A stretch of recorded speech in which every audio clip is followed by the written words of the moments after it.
Beetroot fry చేయడానికి కావలసిన పదార్థాలు ముందుగా నేను బీట్రూట్ని తురిమి తీసుకున్నాను. కారం, ఆనియన్, మిర్చి, జీలకర్ర ఆవాలు, ఉప్పు, పసుపు, కరివేపాకు. ఓకే ఫ్రెండ్స్, ఇప్పుడు స్టవ్ ఆన్ చేసుకొని కడాయి పెట్టుకొని మనం ఫ్రైకి సరిపడా ఆయిల్ వేసుకోవాలి. నేను 2 స్పూన్స్ ఆయిల్ వేస్తున్నాను. ఆయిల్ హీట్ అయిన తర్వాత ఫస్ట్ జీలకర్ర ఆవాలు వేసుకోవాలి.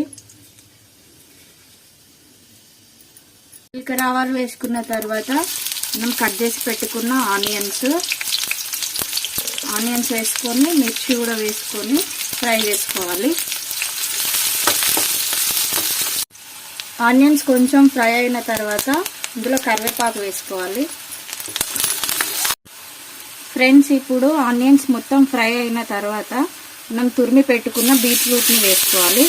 బీట్రూట్ని వేసుకొని పచ్చి వాసన పోయేంత వరకు ఫ్రై చేసుకోవాలి ఆయిల్లో. బీట్రూట్ కొంచెం ఆయిల్లో ఫ్రై అయిన తర్వాత కొంచెం పసుపు, మన టేస్ట్కి సరిపడా సాల్ట్ వేసుకోవాలి. సాల్ట్ వేసుకొని ఇంకా కొద్దిసేపు ఫ్రై చేసుకోవాలి బీట్రూట్ని. ఓకే ఫ్రెండ్స్, బీట్రూట్ మొత్తం ఫ్రై అయిపోయిన తర్వాత మనం కారం వేసుకోవాలి. కారం వేసుకున్న తర్వాత ఒక 1-2 మినిట్స్కి స్టవ్ ఆఫ్ చేసుకోవాలి.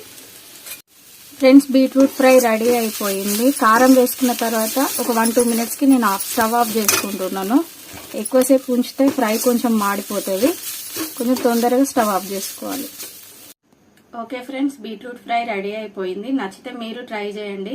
నా వీడియో నచ్చితే కమెంట్ చేయండి, షేర్ చేయండి. Thanks for watching.